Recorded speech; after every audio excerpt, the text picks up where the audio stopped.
It was June 14, 1966, on a dusty location outside Baton Rouge, Louisiana. Steve McQueen was filming Nevada Smith, a Western revenge story about a half-Native American gunfighter hunting the men who murdered his parents.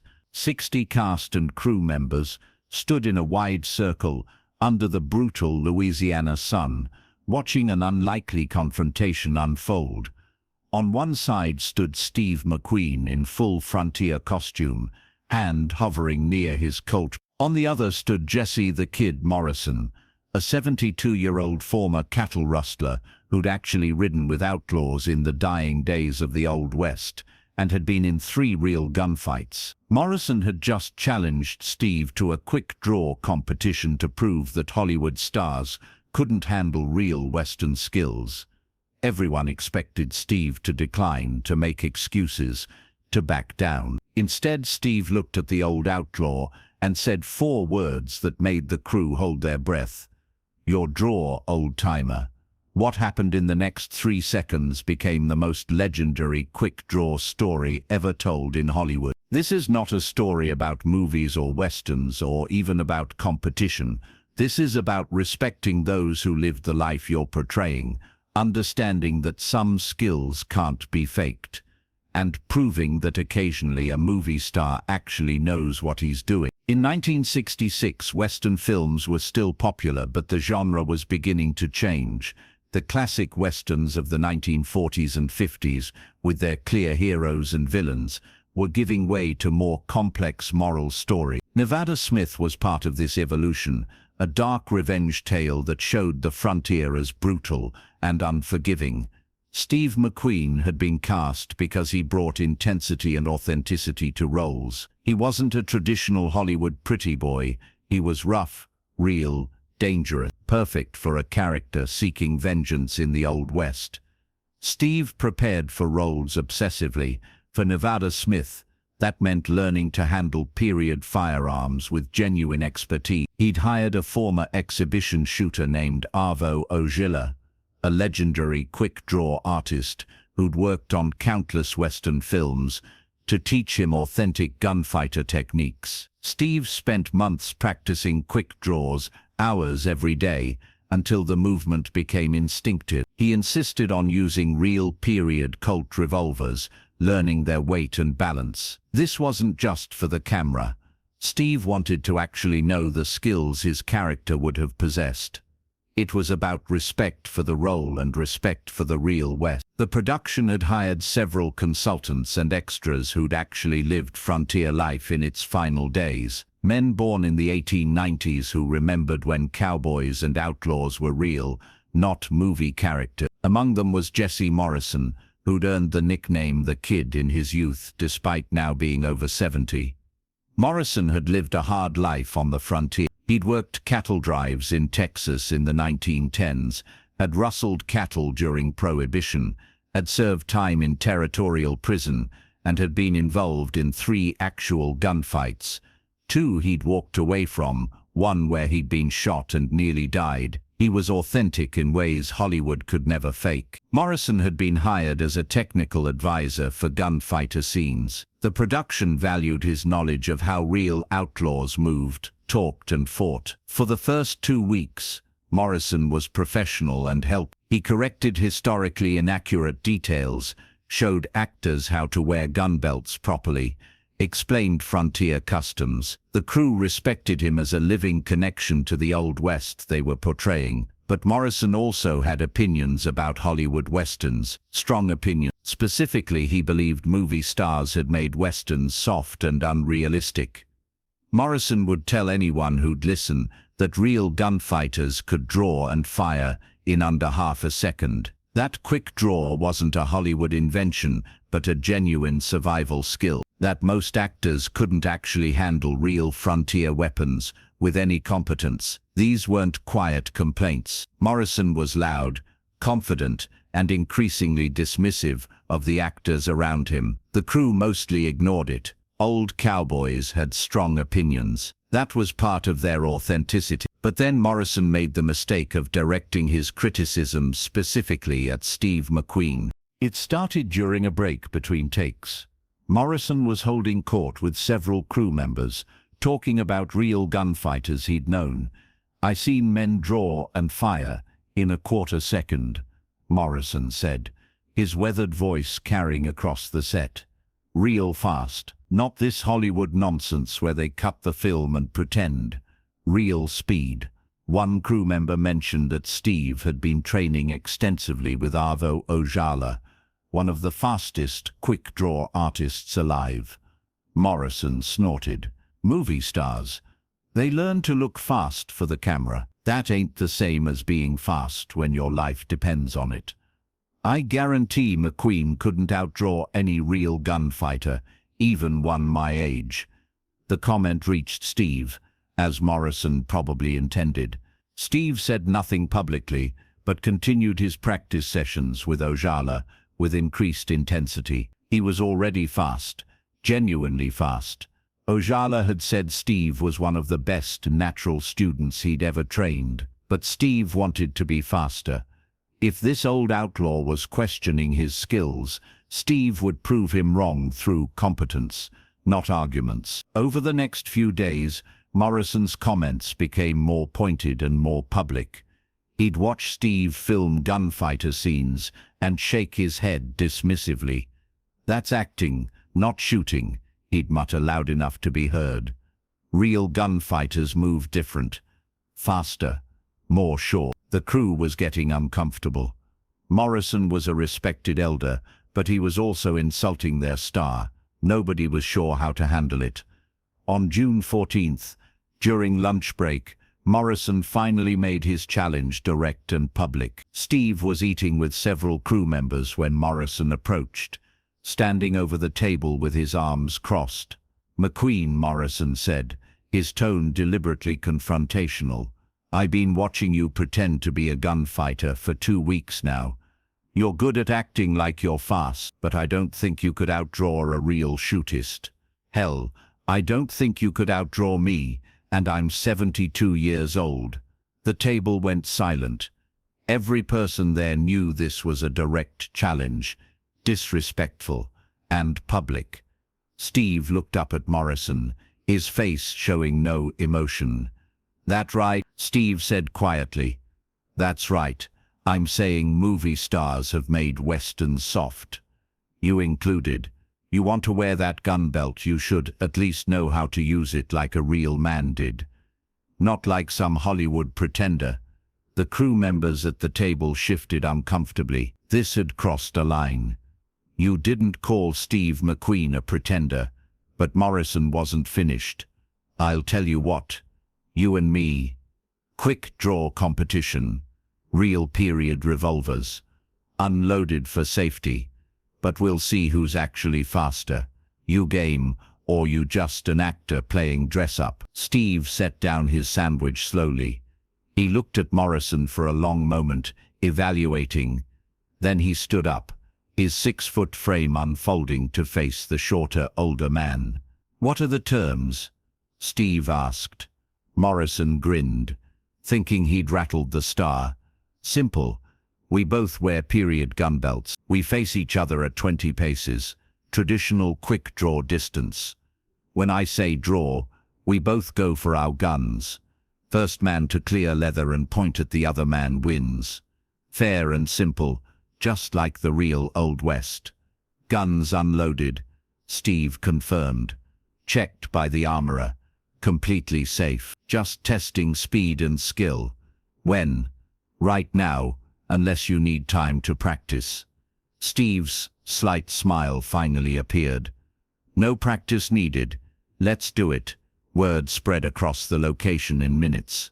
Steve McQueen and Jesse Morrison were having a quick draw competition. By the time they'd retrieved period gun belts from the prop department and had the armorer confirm the revolvers were unloaded, over 60 cast and crew members had gathered in a large circle on the dusty ground between set buildings. Morrison strapped on his gun belt with the confidence of someone who'd worn one most of his life.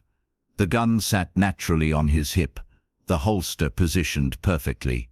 He'd done this before, many times in situations where being slow meant dying.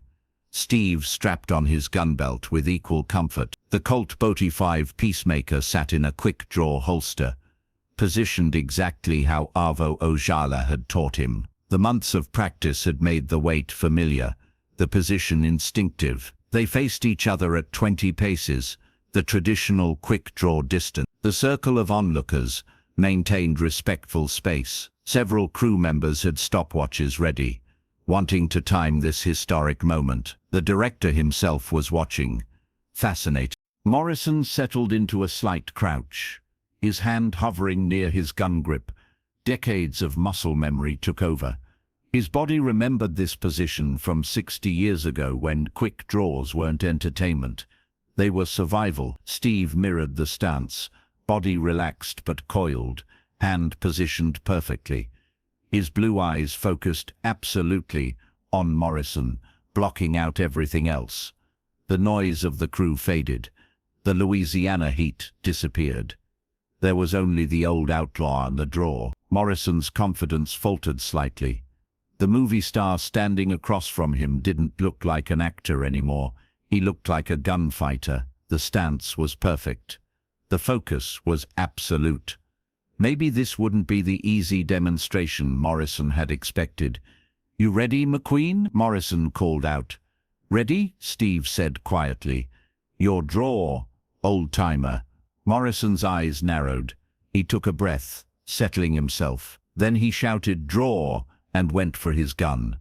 Morrison's draw was fast, genuinely fast. 70 years of muscle memory fired. His hand grabbed the Colt grip, pulled it from the holster, brought it up towards Steve in one practiced motion. It took him maybe 6/10 of a second.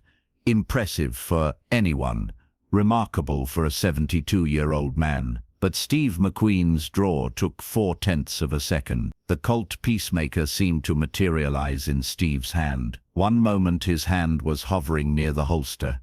The next moment the gun was out, up, and pointed directly at Morrison's chest before the old outlaw had fully cleared leather. The crew members with stopwatches stared at their times in disbelief. Morrison stood frozen, his gun only halfway out of the holster, looking at the barrel pointed at him from 20 feet away. Steve hadn't just beaten him, Steve had demolished him. The difference in speed wasn't marginal, it was definitive. Absolute. The crew erupted in applause and shouts. Several people were running toward Arvo Ojala, who was standing at the edge of the circle with a huge grin on his face. "I told you," Ojala was shouting. "I told everyone he was the real deal." Steve lowered his gun slowly, holstered it with the same practiced ease, and walked toward Morrison. The old outlaw still hadn't moved, still processing what had just happened. "You're fast," Morrison said quietly, his voice carrying genuine shock. "Real fast." That was months of practice, with one of the best quick-draw teachers in the world, Steve said, reaching Morrison, "and respect for the men who actually had to do this for real, like you did." Steve extended his hand. Morrison looked at it, then at Steve's face, then took the offered handshake. "I was wrong about you," Morrison said. "You ain't pretending, you learned it proper." "I tried to," Steve said. "Couldn't play a gunfighter without actually knowing how to handle the guns. Wouldn't be respectful to the real men who live this life. Men like you." Morrison's weathered face showed emotion he was trying to hide. "Most actors wouldn't have bothered, would have just pretended for the camera." "I'm not most actors," Steve said simply. The two men stood there shaking hands while the crew continued celebrating around them. The respect between the old outlaw and the movie star was visible and genuine.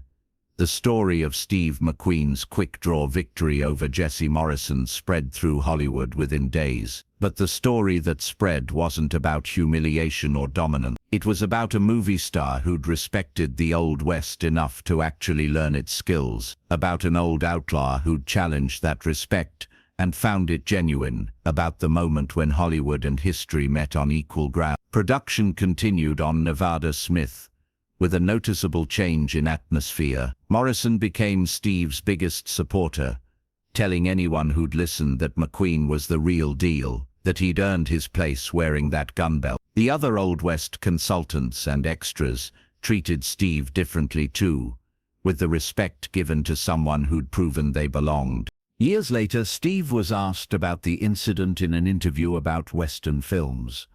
An old outlaw challenged you to a quick draw contest. Weren't you worried about being embarrassed if you lost? Steve's response was characteristically direct. I was more worried about disrespecting him by not being prepared. Jesse Morrison had actually lived the life I was pretending to live. If I couldn't handle a gun as well as someone who'd relied on that skill for survival, I had no business playing the role. So I made sure I could. Took months of practice, but it was worth it. Earned his respect. That mattered more than the draw itself. Morrison lived another 12 years after that day. He worked on several more Western films, always as a consultant, always demanding authenticity. He'd tell young actors about the day Steve McQueen proved Hollywood could honor the real West. Most stars want to look fast, Morrison would say. McQueen wanted to be fast. There's a difference. He understood that we old-timers weren't just set decoration. We were the real thing, and he respected that enough to meet us on our terms. The footage of that quick draw, if it exists, has never been released publicly. Several crew members claim to have filmed it on personal cameras, but those reels have stayed private. Maybe that's appropriate. The story has become legendary enough, without visual proof. Sometimes the legend matters more than the documentation. Nevada Smith was released in 1966 to commercial success. Steve's performance was praised for its intensity and authenticity. The film's gunfighter scenes, influenced by Morrison's consultation and Steve's genuine skill, were noted for their realism. Critics who'd seen countless Westerns recognized something different in how Steve handled weapons. He moved like someone who actually knew what he was doing, because he actually did. Today, the story is told in Western film communities as the gold standard for actor preparation. It's told in quick-draw exhibitions as proof that Hollywood occasionally gets it right. And it's told by the generation that remembers when Westerns dominated cinema as an example of why Steve McQueen was different from other stars. He didn't just play cowboys, he became one, earned the respect of real ones, and proved it in 3 seconds of explosive speed. If this story moved you,